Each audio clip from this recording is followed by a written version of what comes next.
नमस्ते। Saraswati group of colleges के digital platform पे आप लोग का बहुत बहुत स्वागत है। आज हम लोग विकास के विभिन्न अवस्थाओं के बारे में अध्ययन करेंगे, जिसमें आज का मेरा टॉपिक है बाल्यावस्था। चलिए देखते हैं बाल्यावस्था क्या है।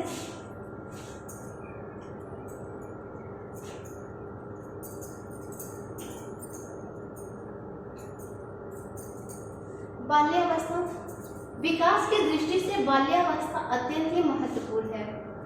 क्या है? विकास की दृष्टि से बाल्यावस्था क्या होता है? बहुत ही महत्वपूर्ण माना गया है, जिसमें बालक का शारीरिक एवं मानसिक विकास होता है। ठीक है, इसमें क्या होता है? बालक का शारीरिक और मानसिक विकास होता है। ये अवस्था 2 वर्ष से लेकर 12 वर्ष तक की होती है। बाल मनोवैज्ञानिकों ने बाल्यावस्था को 2 प्रमुख भागों में बांटा है, जिसमें से आता पहला है पूर्व बाल्यावस्था, ठीक है, जिसको 2 से 6 वर्ष माना गया है। उत्तर बाल्यावस्था जिसको 7 से 12 वर्ष माना गया। ठीक है, ये है पूर्व बाल्यावस्था, जिसमें ये बच्चे टोली बना करके खेल रहे हैं। ठीक है, समूह का ग्रुप अपने एज के हिसाब से वो खेल रहे हैं, जो फिगर के माध्यम से आप लोग को देख रहा था। अब आता है आप लोग का पूर्व बाल्यावस्था।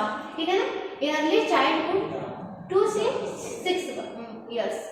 इसमें है इस अवस्था को समायोजन की अवस्था कहते हैं। ठीक है, इस अवस्था को बाल्यावस्था हम लोग क्या करते हैं? बाल्यावस्था को समायोजन की अवस्था करते हैं, जिसमें बालक क्या करता है? नए वातावरण के साथ क्या करता है? समायोजन करना सीखता है। इसमें क्या है? क्योंकि बालक क्या करता है? नित्य दिन सभी क्षेत्रों में अपने नए वातावरण के साथ समायोजन स्थापित करना पड़ता है। ठीक है, यह अवस्था क्या होता है? 2 वर्ष से प्रारंभ होती है तथा 6 वर्ष के अंत तक चलती है। ठीक है ना, यह अवस्था क्या होती है? 2 वर्ष से प्रारंभ होती है तथा 6 वर्ष के अंत तक चलती रहती है। अब बालक अपने चारों ओर की मनोवैज्ञानिक वातावरण पे क्या करता है? नियंत्रण करना सीख लेता है। ठीक है, बालक क्या करता है? मनोवैज्ञानिक वातावरण पर नियंत्रण करना सीखता है। जैसे कि पहले सहसावस्था में बालक क्या होता है कि असहाय होता है, दूसरे पे निर्भर रहता है, लेकिन इसमें क्या करता है? वो आत्मनिर्भर बन जाता है। ठीक है, वो अपनी क्रियाएं खुद करने लगता है और वो अपने पे नियंत्रण करना भी सीख लेता है। ठीक है, अब है पूर्व बाल्यावस्था में बालकों की जो जिज्ञासा की प्रवृत्ति क्या होती है? बहुत अधिक बढ़ जाती है। ठीक है, पूर्व बाल्यावस्था में जिज्ञासा की प्रवृत्ति क्या होती है? बहुत बढ़ जाती है। वो हर एक चीज के लिए जिज्ञासु प्रवृत्ति कहा जाता है, जिसमें क्वेश्चन करना, छोटी छोटी बातों पूछना, क्यों है, कैसे है, कैसे किया जाता है, ये सारे क्वेश्चन उसमें आ जाते हैं। ठीक है ना, वो क्या करता है? अपने आस पड़ोस के वातावरण को देख के कई प्रकार के प्रश्न उठाता है, जिसका हल वो ढूंढना चाहता है, और इसी प्रयास में वो अपने माता पिता, शिक्षक, रिश्तेदारों एवं मित्रों से तरह तरह के प्रश्न पूछता है। उनके कुछ प्रश्न तो इतने अधिक जटिल होते हैं कि जिसका उत्तर दे पाना बहुत ही मुश्किल होता है। ठीक है, इस अवस्था को खोजी अवस्था भी कहते हैं, खोजी बालक भी कह सकते हैं। इस अवस्था में जैसे प्रश्न करने की इच्छा क्या होती है? इसमें जागृत हो जाती है, बहुत जिज्ञासु प्रवृत्ति का बालक होता है, उसमें प्रश्न तरह तरह के आते हैं। कुछ प्रश्न ऐसे होते हैं कि जिसको बताना माता पिता को या शिक्षक को आसान लगता है, लेकिन कुछ ऐसे प्रश्न होते हैं बहुत जो जटिल होते हैं, जिसका आंसर देना बहुत ही कठिन होता है। लेकिन अगर उस समय बच्चे के क्वेश्चन का आंसर नहीं दिया जाता है तो क्या उनके मन में एक हीन भावना आ जाती है। ठीक है, वो संवेग जागृत हो जाते हैं, जिससे क्या होता है कि उसे अपने संवेगों के माध्यम से या तो क्रोधित होता है, या झल्लाता है, या उद्दंडता करता रहता है। लेकिन वो चाहता है कि मैं जो क्वेश्चन पूछूं उसका आंसर मुझे तुरंत मिले। ठीक है, कुछ ऐसे क्वेश्चन होते हैं कि जिसका जवाब देना आसान तो रहता है, लेकिन कुछ ऐसे जटिल क्वेश्चन वो पूछता है जिसका जवाब दे पाना न माता पिता के पास रहता है, न शिक्षक के पास रहता है। ठीक है, यदि इस वक्त बालक के प्रश्नों को गौर से नहीं सुना जाता है और उनका समुचित समाधान नहीं किया जाता है, अथवा माता पिता और शिक्षक बालक को प्रश्न पूछने पर झिड़क देते हैं, तो बालक में क्या होता है? हीन भावना की प्रवृत्ति आ जाती है। ठीक है, अतः वही बालक क्या होता है? स्वभाव में संकुचित हो जाते हैं, और बड़े हो जाने पे वो कुछ पूछने के पहले वो क्या संकुचाते हैं कि मैं कैसे पूछूं। ठीक है, तो वो माता पिता को शिक्षक से प्रश्न पूछने में क्या होता है? घबराता है। उसकी यह प्रवृत्ति जीवन प्रयत्न बनी रहती है। ठीक है ना, बाल्यावस्था के बालकों में समूह प्रवृत्ति पाई जाती है। ठीक है ना, जो बाल्यावस्था है उन बालकों में क्या होता है? समूह की प्रवृत्ति पाई जाती है। वो बच्चे चाहते हैं समूह में खेलना, समूह में रहना, समूह में उठना बैठना, अपने साथी समूह के साथ टोली बना करके वो अपनी क्रियाएं करते रहते हैं। ठीक है, आगे नेक्स्ट देखते हैं। बालक समूह में खेलना पसंद करता है तथा अपने खिलौनों को एक दूसरे के साथियों के साथ शेयर करता है। समूह में रहने से बालकों के अंदर सहयोग, अनुकरण, सहानुभूति, नैतिकता, कर्तव्य निष्ठा आदि सकारात्मक गुणों का क्या होता है, विकास होता है। किसमें होता है, बालक में होता है। किस अवस्था में, बाल्यावस्था में होता है। परंतु इसी के साथ उनमें नकारात्मक गुणों का भी क्या होता है, विकास होता है। ठीक है, जैसे द्वंद्व, घृणा, झगड़ा, मारपीट, आक्रामकता आदि ऐसे चीजें उसमें उसके अंदर आ जाती है जो नेगेटिविटी लाती है उसके अंदर, बालक के अंदर। अब वो वास्तविक जीवन को समझने लगता है तथा समस्याओं का समाधान करना भी सीख जाता है। जो बालक होता है बाल्यावस्था में आते आते वो क्या करता है, समायोजन करना सीख जाता है, अपनी समस्याओं का समाधान भी ढूंढ निकालता है। ठीक है, वो अपने पे निर्भर हो जाता है। अब आते हैं उत्तर बाल्यावस्था। उत्तर बाल्यावस्था का एज होता है 7 से 12 वर्ष। ठीक है ना, इसमें क्या है, 7 से 12 वर्ष के बालक उत्तर बाल्यावस्था में आते हैं। पूर्व बाल्यावस्था जैसे कि कुछ बाल्यावस्था और शिशुअवस्था को देख के ही चलता है, लेकिन इसमें क्या होता है, बालक पूर्ण रूप से क्या होता है, परिपक्व हो जाता है, उसकी विकास क्या होती है, पूर्ण हो जाती है बाल्यावस्था में। ठीक है, उसके अंदर कुछ किशोरावस्था के भी लक्षण आने लगते, दिखाई देने लगते हैं। जैसे यह 7 से 12 वर्ष की अवस्था होती है। यद्यपि कुछ बाल मनोवैज्ञानिकों ने 6 से 14 वर्ष की अवस्था को उत्तर बाल्यावस्था की संज्ञा दिए हैं। ठीक है, लड़कियों में यह अवस्था 6 से 13 वर्ष तथा लड़कों में 6 से 14 वर्ष की होती है। जो लड़कियों में यह अवस्था पाई जाती है तो 6 से 13 वर्ष पाई जाती है। ठीक है, और लड़कों में क्या होता है कि 6 से 14 वर्ष पाई जाती है। किशोरावस्था का उदय इसी अवस्था की देन है। ठीक है ना, किशोरावस्था की देन क्या है, ये जो 13 से 14 वर्ष जिसमें आ रहा है वो क्या होता है, किशोरावस्था का यहाँ पे उदय हो रहा है। वो किशोरावस्था का उदय यानी कुछ लक्षण उसके किशोरावस्था के आने लगते हैं। ठीक है, उत्तर बाल्यावस्था के अंत तक बालकों में यौन अंगों का विकास होने लगता है तथा यौन परिपक्वता आती है। ठीक है, बालकों का आकर्षण विपरीत लिंग के प्रति बढ़ जाता है। शैशवावस्था में या पूर्व बाल्यावस्था में क्या होता है, समलैंगिकता आती है बच्चों के अंदर, लेकिन जैसे एज उनका बढ़ते जाता है, विकास होती जाती है, उत्तर बाल्यावस्था में आ जाते हैं तो क्या करते हैं, विपरीत लिंग के प्रति क्या आकर्षक हो जाते हैं। इस पूर्व बाल्यावस्था में क्या होता है, बालक जो होता है बालक के साथ ही खेलना पसंद करता है। उस समय वो लड़कियों को थोड़ा घृणा की प्रवृत्ति देखता है, वो अपने समान को लड़कियों को नहीं देना चाहता, लड़कियों के साथ नहीं खड़ा होना चाहता। लेकिन जैसे ही उत्तर बाल्यावस्था में आता है वो किशोरावस्था के कुछ लक्षण जैसे कि यौन अंगों का परिपक्व होना, उस समय जब आता है वो पूर्ण रूप से जब परिपक्व होता है, जो बालक उसका पूर्ण रूप से विकास हो जाता है अगर कहा जाए तो क्या करता है, विपरीत लिंग के प्रति क्या आकर्षण दिखाने लगता है। वो मतलब अपने एज ग्रुप के साथ लड़कियों के साथ भी उठना बैठना सीखना वो चाहता है, उसको अच्छा लगता है। ठीक है, उनसे बातचीत करना, अब वो विपरीत लिंग के बालकों के साथ खेलना बातचीत करना अधिक पसंद करते हैं। उनका अधिकांश समय अपने दोस्तों एवं मित्र मंडली में व्यतीत होता है। अब इनकी कुछ विशेषताएं, बाल्यावस्था की जो कुछ विशेषताएं हैं इस प्रकार जैसे देख लिया जाए। बच्चे बहुत ही जिज्ञासु प्रवृत्ति का हो जाता है, इनमें जानने की प्रबल इच्छा होती है। ठीक है ना, जैसे कि अभी इससे पहले हमने चर्चा दिया है कि बच्चा क्या होता है, जिज्ञासु प्रवृत्ति होता है। उसमें जिज्ञासा की प्रवृत्ति क्या होती है, बहुत प्रबल होती है, उसके अंदर हर एक चीज को जानने की इच्छा जागृत होती है। ठीक है, अब आता है बच्चों में प्रश्न पूछने की प्रवृत्ति विकसित होती है, जिसको हम लोग खोजी बालक भी कहते हैं। हर एक चीज को जो उसके सामने प्रत्यक्ष यथार्थ में दिखाई देता है वो चाहता है उसके बारे में जानना, उससे पूछना। ठीक है, तो वो क्या करता है, क्वेश्चन करता है। अगर चिड़िया एग्जाम्पल फॉर देखा जाए, चिड़िया उड़ रही है तो वो क्या है, चिड़िया है, क्यों आसमान में उड़ रही है, ये क्या खाती है, कहाँ रहती है, क्या पीती है, क्या पहनती है। तो बच्चे ऐसे उटपटांग क्वेश्चन पूछते रहते हैं। ठीक है ना, तो उनमें उनके अंदर क्या होती है, प्रश्न पूछने की इच्छा क्या होती है, प्रबल होती है। अब आता है सामाजिकता का अधिकतम विकास होता है। ठीक है, जब बच्चा क्या होता है, बाल्यावस्था में आता है, बड़ा हो जाता है तो उसको समायोजन में जैसे नए वातावरण में समायोजन करने लगता है। तो समाज में जैसे कि आसपास पड़ोस के वातावरण में जाने लगता है, आसपास पड़ोस के घर खेलने जाता है, उनके बच्चों के साथ रहता है, या समाज में निकलता है, या विद्यालय में भी जाता है। अगर अभी देखते हैं नेक्स्ट में तो वो क्या करता है, वहां पे जाता है तो उसमें उसके अंदर क्या होता है, सामाजिकता की भावना भी जागृत होती है। ठीक है, अब आता है इस अवस्था में बच्चे में मित्र बनाने की प्रबल इच्छा होती है। ठीक है, बाल्यावस्था जब होता है, बालक जब बाल्यावस्था में आता है तो वो अकेले खेलना नहीं पसंद करता, अकेले कहीं जाना नहीं पसंद करता, तो वो क्या करता है, मित्र बनाना चाहता है कि मेरा कोई मित्र हो जिसके साथ मैं खेलूं कूदूं पढ़ूं लिखूं, ठीक है ना, कोई अन्य का मनोरंजन भी करूं, ठीक है ना, वो चाहता है कि मेरा कोई मित्र हो। तो वो मित्र बनाने की प्रवृत्ति भी उन बच्चों में क्या है, प्रबल होती है और पाई जाती है। फिर नेक्स्ट, बालकों में समूह प्रवृत्ति का विकास होता है। समूह की प्रवृत्ति, ठीक है ना, समूह की प्रवृत्ति क्या होती है, जैसे कुछ बालक क्या होते हैं कि समूह बना करके चलते हैं या कुछ सामानों को इकट्ठा करते हैं, जिसको कहते हैं संग्रह, ठीक है ना।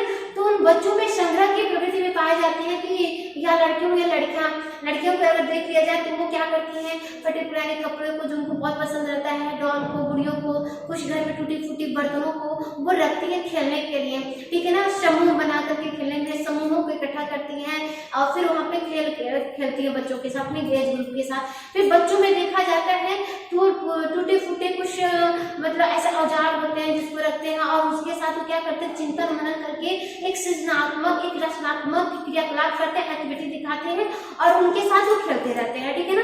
तो ये क्या कहा जाता है कि इसमें जो समूह प्रवृत्ति पाई जाती है अपने एज ग्रुप के साथ, चाहे वो खेलते हैं या पढ़ते हैं लिखते हैं, चाहे कोई अन्य एक्टिविटी करते हैं, तो उनके अंदर ये प्रवृत्ति पाई जाती है, ये विकास होता है, समूह प्रवृत्ति की विकास होता है। अगला है, शिक्षा शास्त्रियों ने इस अवस्था को प्रारंभिक विद्यालय की आयु की संज्ञा दी है। प्रारंभिक विद्यालय की आयु मतलब जैसे कि शैशवावस्था में बालक अभी सहाय होता है, पढ़ने के लिए जाता है, जैसे जैसे पूर्व बाल्यावस्था में आता है उसके शारीरिक और मानसिक विकास होता है, फिर उत्तर बाल्यावस्था में आता है, तो उसमें क्या होता है कि अब वो क्या करता है, विद्यालय जाने के योग्य हो जाता है, स्कूल एज हो जाता है, प्ले वे, ठीक है ना, वो 1 में पढ़ने लग जाता है, तो उसमें उसकी क्या थी, विद्यालय अवस्था प्रारंभ हो जाती है। और विद्यालय जब जाता है तो वो अपना एक साथी सहपाठी ढूंढता है जिसके साथ वो समायोजन कर सके, जिसके साथ वो क्या करे, खेले कूदे, ठीक है ना, वो पढ़ाई से संबंधित क्रिया करे, खेल के माध्यम से क्रिया करे, कुछ अलग प्रवृत्तियां करे, ठीक है ना, जैसे कि अलग प्रवृत्तियां मतलब उनके साथ रहना, समायोजन बनाना, नैतिक चारित्रिक विकास, सामाजिक विकास उनके साथ होता रहता है, ठीक है। तो ये कब होता है, प्रारंभिक विद्यालय की आयु में होता रहता है। अब है, जबकि मनोवैज्ञानिकों ने इस काल को समूह की आयु कहा है।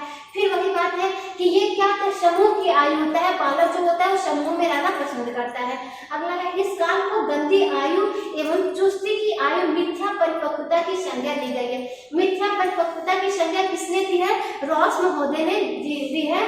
तो इसमें क्या है, गंदी अवस्था क्यों कहा गया है, जैसे गंदी अवस्था का मतलब जो बालक होता है वो क्या होता है, बहुत ही उद्दंड होता है, उसमें बहुत फुर्तीला होता है, एक्टिविटी करता है, अपने कपड़ों को गंदा करता है, मिट्टियों में खेलता रहता है, उछल कूद करता रहता है, जिससे क्या करता है, जैसे कि बेड पे जा करके खाने की चीजें बेड पे खाता है, नमकीन गिराना, कॉपी किताब को इधर उधर फेंकना, अपने सामानों को इकट्ठा नहीं रखना, फिर अपने कपड़ों को गंदा करना, इधर उधर करना, कपड़े को इन करके रहता है तो उसको बाहर निकाल देना। तो ये सारी चीजें क्या होती है, बच्चे के अंदर पाई जाती है, तो उसको क्या कहते हैं, गंदी आयु कहते हैं। उसमें आता है मिथ्या परिपक्वता की संज्ञा दी गई है, ठीक है। अब आता है लास्ट, इस काल में शारीरिक और मानसिक विकास में स्थिरता आती है, ठीक है। शारीरिक और मानसिक विकास में स्थिरता आने मतलब है कि शैशवावस्था में जो बालक होता है उसका विकास क्या होता है, बहुत ही तीव्र गति से होता है, लेकिन जैसे जैसे बाल्यावस्था में आता है उसकी शारीरिक और मानसिक विकास क्या होता है, एक स्थिर हो जाती है।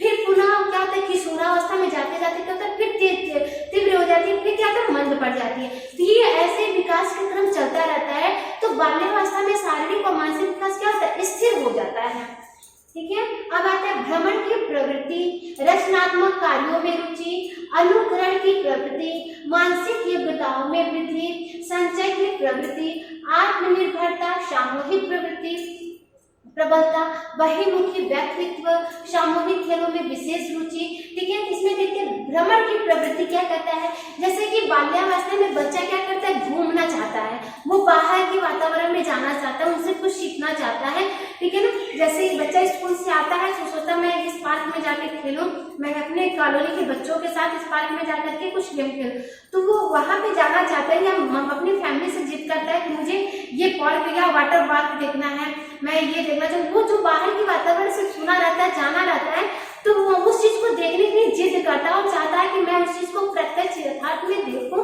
तो वो क्या होता है, भ्रमण की स्थिति उस बच्चे में आती है कि भ्रमण की प्रवृत्ति भी बच्चे में पाई जाती है। फिर है रचनात्मक कार्यों में रुचि।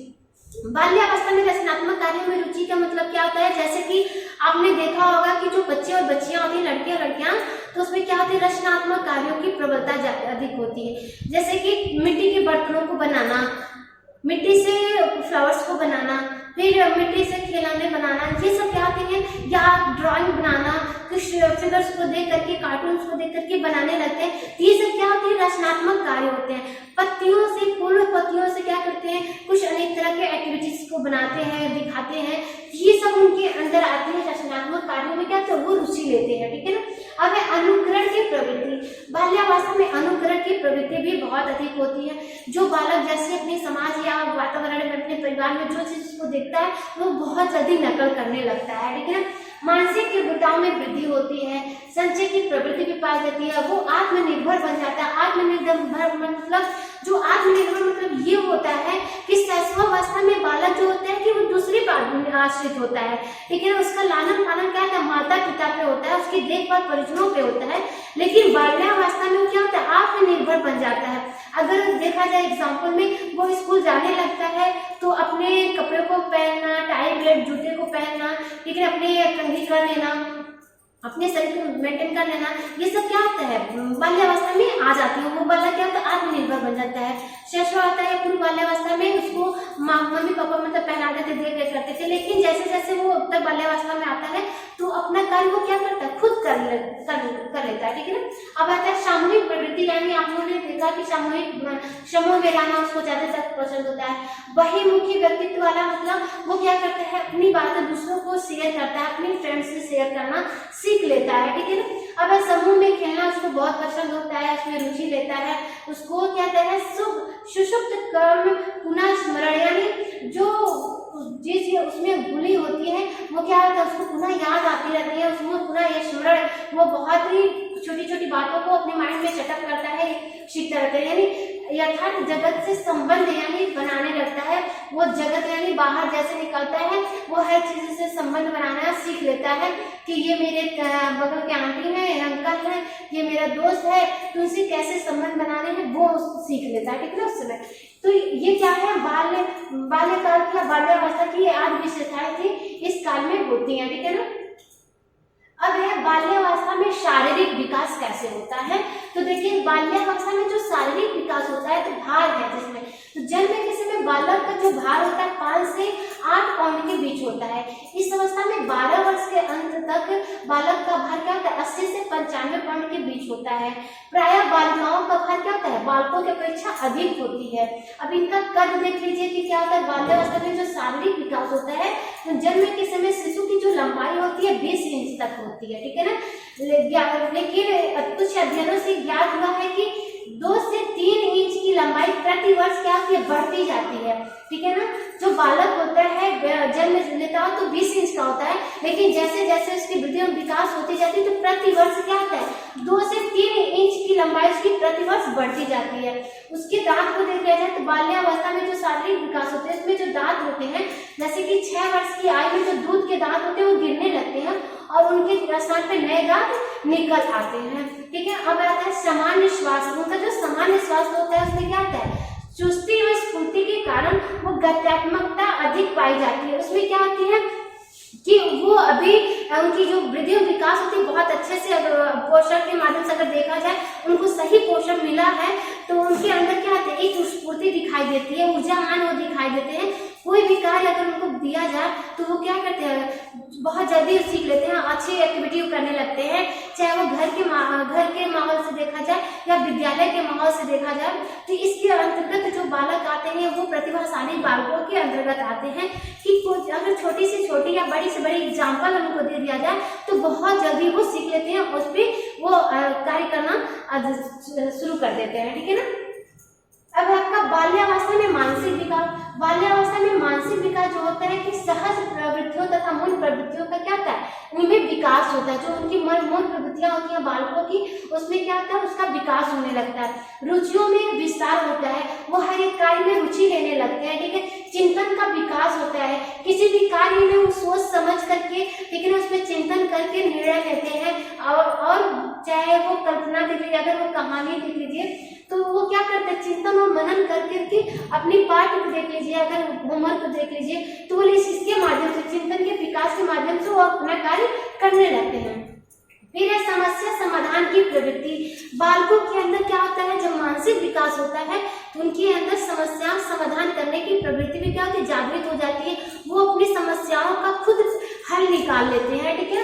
अब आता है सृजनात्मकता का विकास, ठीक है ना। सृजनात्मकता का विकास क्या हुआ कि जैसे अगर इसमें एग्जांपल दे दिया जाए तो वो क्या करते हैं कि छोटी छोटी मतलब पुस्तकों के माध्यम से कहानियां भी बनाने लगते हैं, उनके अंदर कहानी की प्रवृत्ति आ जाती है, ठीक है। वो अपने होमवर्क या कहानी के माध्यम से प्रदर्शित करते हैं, सृजनात्मक किसी कार्य को अपने तरीके से उसको करते हैं, ठीक है ना।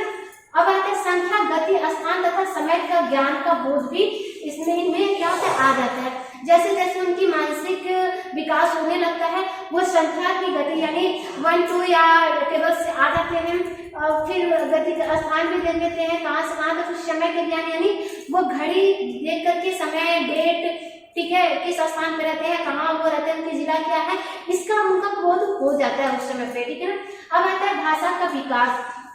उनके अंदर भाषा का विकास भी बहुत अच्छे से हो जाता है। बाल्यावस्था में आते आते उनका भाषा का विकास भी क्या होता है, तीव्र हो जाता है। वो जान जाते हैं कि मेरी भाषा क्या है, मुझे कैसे बोलना है, ये छोटे हैं तो इनके साथ कैसे बोलना है, ये बड़े हैं तो इनके साथ कैसे बिहेव करना है, ठीक है ना। उनके जैसे कि आपने देखा कि शारीरिक मानसिक स्थिरता या मैच्योरिटी जब आती है, उनके भाषा का विकास भी अच्छे से हुआ रहता है, तभी जाकर के मैच्योरिटी उनके अंदर दिखाई देती है। अब आता है बाल्यावस्था में संवेगात्मक विकास। बाल्यावस्था में संवेगात्मक विकास कैसे होता है कि बाल्यावस्था में जो संवेगात्मक विकास होता है, क्या होता है, विकास का आधारभूत मूल प्रवृत्तियों की अवस्था में संवेगों की स्थिति इस प्रकार होती है, जैसे कि संवेग निर्मल होना, भय, हताशा, क्रोध, ईर्ष्या, जिज्ञासा, स्नेह, प्रबलता, ठीक है ना। ये क्या उनकी जो मूल प्रवृत्तियां होती है संवेग के माध्यम से दिखाई देने लगती है, ठीक है ना। अब ऐसे संवेगों को प्रभावित होने वाले जो कारक होते हैं, कौन कौन से कारक होते हैं, यानी बालक का स्वास्थ्य भी इस पे क्या क्या प्रभावित होता है, थकान से भी उनके संवेग प्रभावित होते हैं, बुद्धि तथा मानसिक योग्यता पे भी उनका क्या होता है, प्रभाव पड़ता है। संवेगों पे क्या होता है, बुद्धि का बहुत अधिक प्रभाव पड़ता है, ठीक है ना। अब है वंशानुक्रम, परिवार, माता पिता का दृष्टिकोण, सामाजिक स्थिति, आर्थिक स्थिति, विद्यालय एवं शिक्षक, ठीक है ना। इन सब का क्या होता है, बालक के संवेगों को क्या करता है, प्रभावित करता है। इन सब का क्या करता है, बालक पे प्रभाव पड़ता है, ठीक है। अब आगे चलते हैं, देखते हैं। अब है बहुविकल्पीय प्रश्न, ठीक है ना। तो काम प्रवृत्ति की न्यूनता होती है, किस अवस्था में काम प्रवृत्ति की न्यूनता होती है, बाल्यावस्था में। संग्रह करने की प्रवृत्ति किस अवस्था में पाई जाती है, तो बाल्यावस्था में।